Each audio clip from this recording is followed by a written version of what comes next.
नमस्कार मंडळी. श्री राम समर्थ. 29 जानेवारी 2026 वार गुरुवार. या दिवशी आलेली आहे जया एकादशी. प्रत्येक महिन्यामध्ये 2 एकादशी येतात आणि प्रत्येक एकादशीचं महत्त्व हे देखील वेगवेगळं असतं. भगवान विष्णूच्या उपासनेसाठी हा दिवस विशेष मानला जातो. जया एकादशी दरवर्षी माघ महिन्याच्या शुक्ल पक्षाच्या एकादशीच्या दिवशी केलं जातं.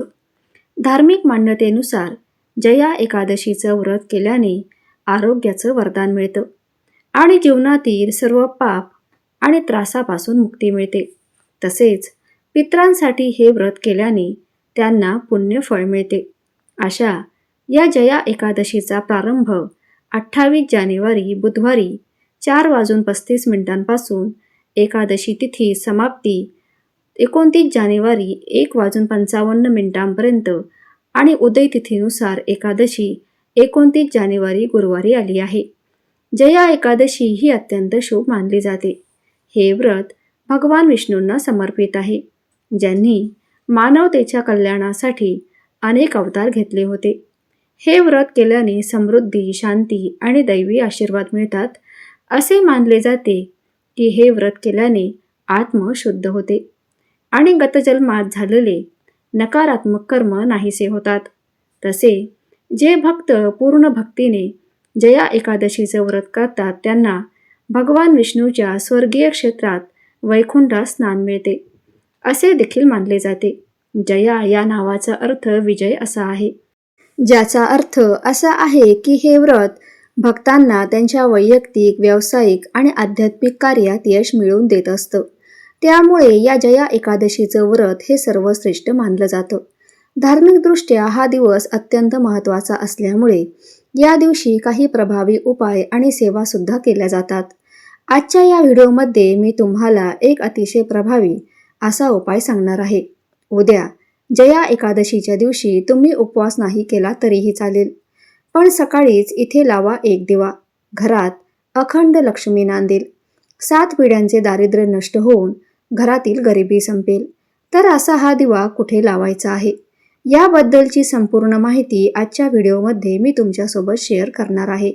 त्यासाठी व्हिडिओ कुठेही स्किप न करता शेवटपर्यंत नक्की पहा आणि चॅनलवरती नवीन असाल तर सबस्क्राईब अवश्य करा आणि कमेंटमध्ये श्री हरी विष्णू नक्की लिहा. तर हा उपाय आपल्याला उद्या सकाळी 12 वाजण्याच्या अगोदर करायचा आहे. 12 वाजण्याच्या अगोदरच या एका ठिकाणी आपल्याला हा दिवा लावायचा आहे. दिव्याला ज्ञानाचं आणि प्रकाशाचे प्रतीक म्हणून ओळखले जाते. शास्त्रामध्ये दिव्याला सकारात्मक ऊर्जा प्रदान करणारा आणि आयुष्यातील गरिबी दूर करणारा मानला जातो. अज्ञानाचा अंधार नाहीसा करण्यासाठी दिवा हा लावला जातो. दिव्यामुळे जीवनात ज्ञानाचा प्रकाश येत असतो. हा दिवा लावल्याने घरात समृद्धी येते. तसेच घरात लक्ष्मीही कायम स्थिर राहते. जर आपल्या घरामध्ये सतत पैशांची आर्थिक अडचण येत असेल, आलेला पैसा हा घरामध्ये टिकत नसेल किंवा कष्ट आणि मेहनत करूनही कष्टाला आणि मेहनतीला यश मिळत नसेल, तुमच्यावरती भरपूर असं खर्च असेल, बऱ्याच वेळा ते कर्ज तुम्ही फेडण्यासाठी त्या कर्जातून मुक्त होण्यासाठी प्रयत्न देखील केला असेल, परंतु हे कर्ज फेडण्यासाठी तुम्हाला योग्य मार्ग भेटत नसेल किंवा हवा तो पैसा तुमच्याकडे येत नसेल, तुमच्या कष्टाला यश मिळत नसेल, तर अशा या ठिकाणी या जया एकादशीला एक दिवा तुम्ही नक्की लावा. हा दिवा लावल्याने सर्व इच्छा, मनोकामना पूर्ण होतात. प्रगतीचे मार्ग खुले होतात.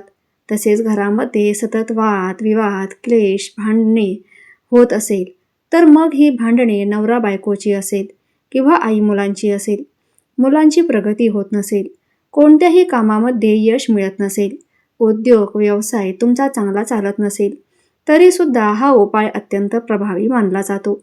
सर्वप्रथम उपाय करण्यापूर्वी आपल्याला सकाळी लवकर उठायचं आहे.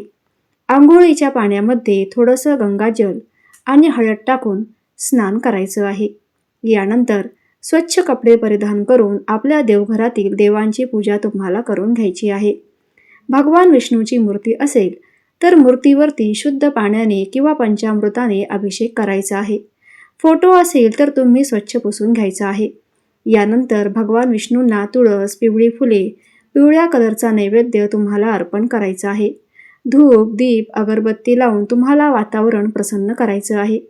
जेव्हा अशा प्रसन्न वातावरणामध्ये आपण उपाय करतो, तेव्हा देवी देवता हे प्रसन्न होतात आणि आपल्या उपायाचं, आपल्या मेहनतीचं फळ प्राप्त होते.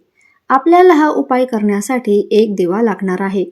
मग हा दिवा आपल्याला मातीची पणती जी आहे तर ती घ्यायची आहे. त्यामध्ये दुहेरी कापसाची वात लावायची आहे आणि यानंतर त्या दिव्यामध्ये शुद्ध गाईचे तूप जे आहे तर ते घालायचे आहे. एक प्लेट घ्यायची आहे. प्लेटमध्ये आपल्याला थोडीशी चणा डाळ, ज्याला हरभरा डाळ देखील म्हटलं जातं, तर ती मुठभर डाळ टाकायची आहे आणि त्या डाळीवरती हा दिवा आपल्याला ठेवायचा आहे. यानंतर हा दिवा आपल्या देवघरामध्ये ठेवून तुम्हाला प्रज्वलित करायचा आहे. दिवा प्रज्वलित केल्यानंतर या दिव्यामध्ये आपल्याला एक कापराची वडी टाकायची आहे आणि 2 अखंड फुलांच्या लवंगा ज्या असतात तर त्या टाकायच्या आहेत. यानंतर या देवाला हळद, कुंकू, अक्षदा अर्पण करायची आहेत. धूप, दीप, अगरबत्ती ओवाळून घ्यायची आहे आणि यानंतर तिथेच बसून तुम्हाला एक वेळ विष्णू सहस्रनाम पठण करायचं आहे आणि एक वेळेस श्री सूक्त पठण करायचं आहे. दोन्ही हात जोडून तुम्हाला भगवान विष्णू आणि माता लक्ष्मी यांचे नामस्मरण करायचं आहे. तुमच्या आयुष्यात, तुमच्या घरात ज्या काही अडचणी, अडथळे आहेत तर ते दूर होण्यासाठी, तुमच्या इच्छा, मनोकामना पूर्ण होण्यासाठी प्रार्थना करायची आहे. त्यानंतर हा दिवा तिथून तुम्हाला उचलायचा आहे आणि तुमच्या घरामध्ये जो ईशान्य कोपरा असतो तर त्या ईशान्य कोपऱ्यामध्ये तुम्हाला हाच दिवा आहे तर हा ठेवायचा आहे.